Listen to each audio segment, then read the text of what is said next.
Between 1910 and 1970, some 8 million African Americans left the South to escape poverty and racism or just find better chances. Today, many of them with their families are heading back home.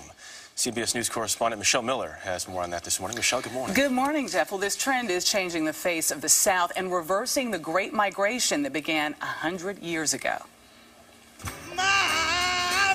So much of the 20th century was about escaping the South, that there was not a member of this church that did not have people who just come up from the South. Author Isabel Wilkerson has spent a decade researching the Great Migration, a period where 8 million African Americans fled the South from the 1910s through the 1970s. Every aspect of their lives was dictated by a system that we know as Jim Crow. It took the mass departure of this many people that finally sent the signal to the South that things had to change. During the 1940s alone, 1.6 million African Americans headed north or west. To Chicago, to Detroit, to Cleveland, to Pittsburgh, to all those places that offered great factory and construction jobs.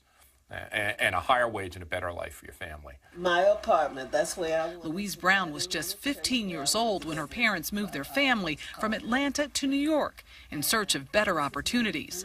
He built homes, she worked as a maid.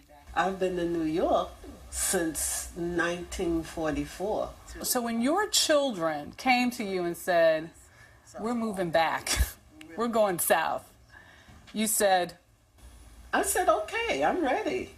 The last 30 years has brought a reversal of fortunes. The South is luring many families back. It would be better as far as my family. That's my main focus. So is it more family-oriented? More family-oriented. Come this fall, all 4 generations of the Browns will relocate to Atlanta, a move that begins a second chapter of this family's uniquely American dream. We're the country of immigrants. We're the people who get up and go.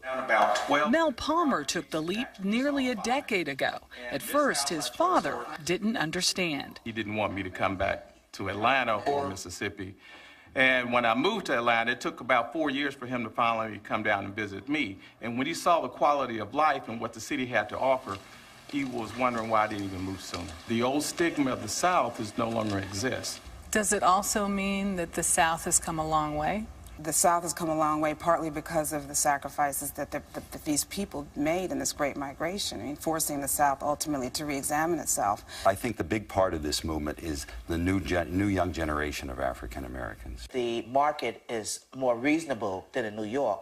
A generation that brings with it a very powerful political force. The political professionals are absolutely paying attention to these new black migration patterns, especially ones who have been counting on blacks for Democratic votes, which they typically can. We saw a little bit of a change in the last election in Florida and in North Carolina and Virginia, and Hispanics and African Americans had a lot to do with turning those states from Republican to Democratic voting states. The reverse migration has also ushered in a new era of tolerance. The 2010 census shows that the South is becoming more welcoming to people of all backgrounds, especially Latino Americans. The idea of a white category is going to be meaningless. Basically, it'll be so much interracial marriage, mixed-race children. People then will think, white? What does that mean? For the Brown family, I can put my thermos spa over there. It's a homecoming that in many ways means a second chance for all. This is beautiful. Good for them. Well, Louise Brown plans to have her family back in Atlanta by her 83rd birthday at the end of next month. And she's been getting reacquainted with friends and family down there, including, incredibly, our own audio technician for this story, Daryl Johnson. Boy, you should have seen the two of them chat. We know Daryl. We love Daryl. That's him, excellent. Fantastic. So Michelle, we know where they're going. What cities are they leaving up here? Over the last 30 years, Detroit saw the most loss, but right behind it, Chicago and then New York. And just to give you an idea about New York State, for example, it lost some 40,000 people in 2009. Half of them went down south. Wow. Michelle Miller, good stuff.